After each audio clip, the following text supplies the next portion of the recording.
Sehingga seseorang udah terpenuhi semua padanya sifat-sifat keburukan, masih belum dihukumi dia demikian, dengan hujah dia masih seorang muslim dan dia masih seorang ahlu sunnah, itu mah lu jadinya murji'ah. Ikhwah, ahlu sunnah ini selalu di tengah. Oke? Di tengah. Satu sisi, tidak boleh kita berlebihan di dalam menghukumi. Terburu-buru di dalam menghukumi. Oke? Sehingga terjerumuslah seseorang ke dalam sifat khawarij. Yang terburu-buru dan berlebihan di dalam menghukumi. Oke? Menghukumi kafir, menghukumi fasik, menghukumi ahli bid'ah. Semuanya nih. Menghukumi munafik. Itu nggak boleh seseorang terburu-buru ke sono. Paham ya? Oke? Tapi awas, bukan maknanya ahlu sunnah tidak menghukumi sama sekali. Salah juga. Kalau seseorang udah terpenuhi padanya syarat-syarat kekufuran, udah didirikan hujah dan lain-lain.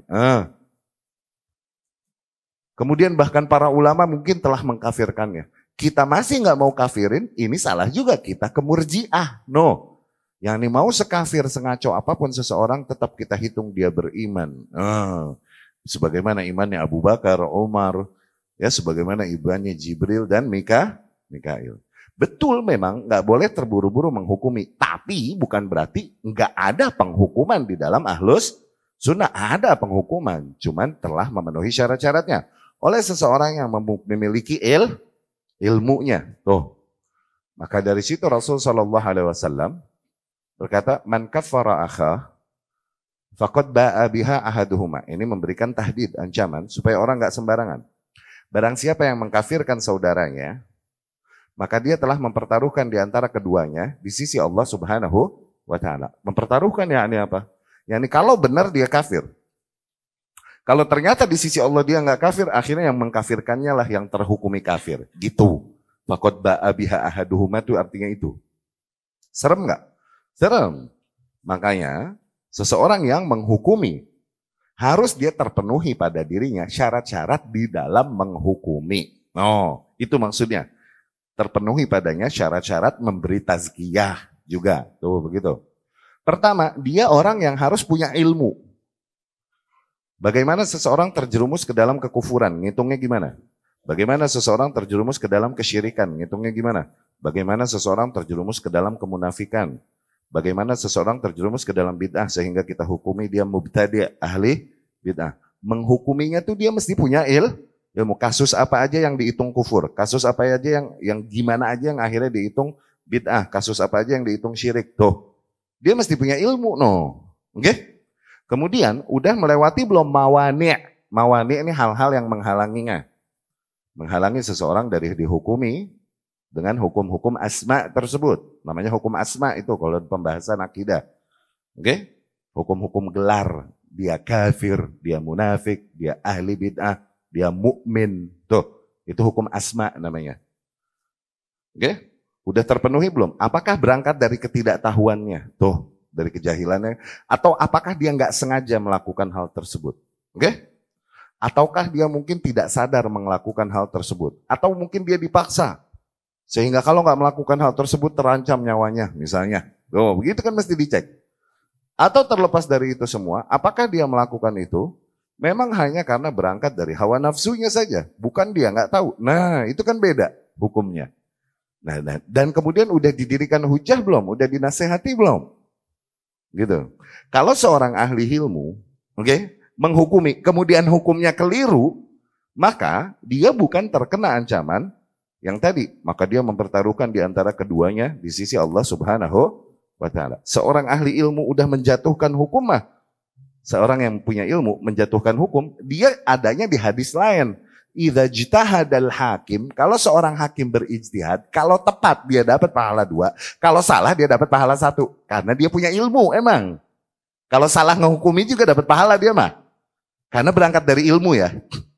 Tapi awam yang berangkat dari hawa nafsu menghukuminya, nah itu dia yang kena ancaman tadi. Awas, dipertaruhkan di antara keduanya di sisi Allah Subhanahu wa Ta'ala. Ma'adzallah.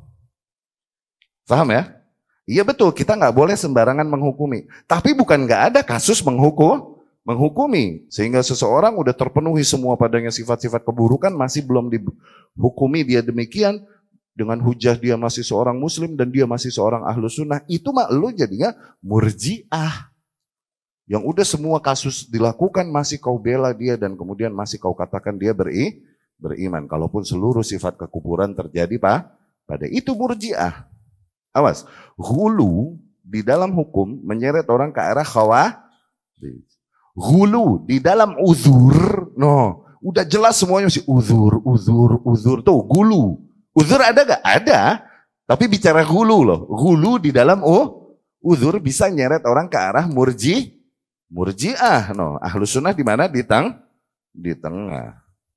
Zen? Dan ketika terjadi kasus-kasus tersebut yang sifatnya penyimpangan pada seseorang, ya tidak lagi dia seorang ahlus sunnah. Ya, tidak lagi dia terhitung sebagai seorang ahlus sunnah sehingga terhukumilah atasnya dia ahli bid'ah. Tuh, dapat dipahami ya? Sebagaimana menghukumi dengan nilai negatif, demikian juga menghukumi dengan nilai positif. Nggak boleh kita merekomendasikan seseorang, memuji seseorang, mentazkiyahnya, merekomendasikannya, kecuali kita tahu dulu emang dengan ilmu bahwa terpenuhi padanya syarat-syarat dan usul-usul sunnah. Nah, untuk merekomendasikan butuh itu kan, oke? Tapi suatu saat ada konsekuensi pada kita. Terjadi padanya pelanggaran usul di antara usul-usul sunnah, kalaupun cuma satu kasus, kita pun harus berani mengingkarinya dan menegaskan pengingkaran kita kepadanya bahwa kita meninggalkannya. Tuh, sebagaimana kita berani mentazkiyahnya. Dapat difahami itu? Ya? Dapat difahami?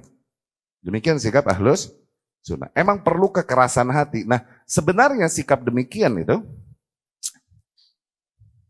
contoh bedanya para ulama di dalam menghukumi gimana, Ustaz? Contoh, oke?